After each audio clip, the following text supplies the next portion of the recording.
And musically, this album sounds like a more riff-based than your Mm. previous two albums. And I wonder, are you not a little bit afraid that this might interfere with Alter Bridge? Because it's getting closer to Alter Bridge now.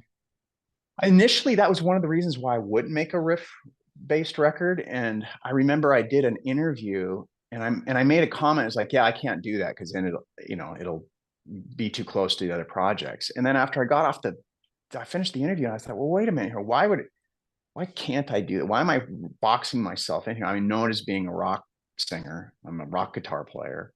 I studied jazz. I mean, that's where I come. I guess what I really should be doing is making full-on jazz records, but I won't do that to you. Don't worry. Maybe one day, but it's like I've felt like it was time to just do what I do. It's in my DNA. This is as a writer, as a singer, as a guitar player, I'm a rock guy, and why be afraid of that? It's funny because we just rehearsed the last few days, getting ready for the upcoming tour, and this has been such a fun record to play, because it's just fun playing riffs. Yeah. The power of the riff. I saw a quote once. Someone said, "The power of the riff compels me." Riff rock. It's the blast. Mhm. Yeah, I'm glad you mentioned that you are also a jazz fan, and but you are also a blues fan, and you can hear on this leaks on this record that there are some blues influences. How much important was blues for you?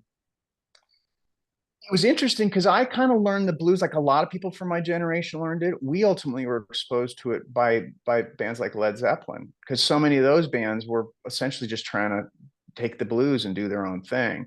And then so you discover through Zeppelin, and then you're like, oh, what else? Where did they go to get inspired from? And then I discovered, the greats, and then I had an aunt also who gave me a BB King cassette when I was about 14.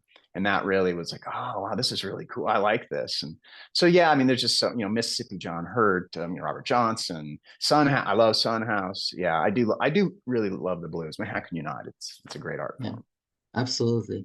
And I was surprised that you are not featured on Orgy of the Damned by Slash. Didn't he ask you to sing one song? Because your voice in a blues song would be perfect.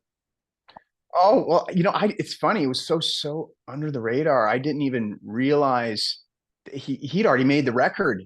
And I was like, and then I heard, oh yeah, Slash made a blues record. I was like, wow, that guy he is stealth. I mean, I would have loved to have done it. We actually jammed.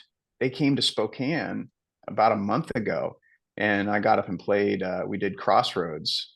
I got up and played with his band, and that was a blast. Yeah, a blues free for all. Yeah, yeah. I hope that when you are go back on tour with Slash, you are going to play some of these songs from Orgy of the Damned. Maybe, who knows? Maybe we will. Yeah.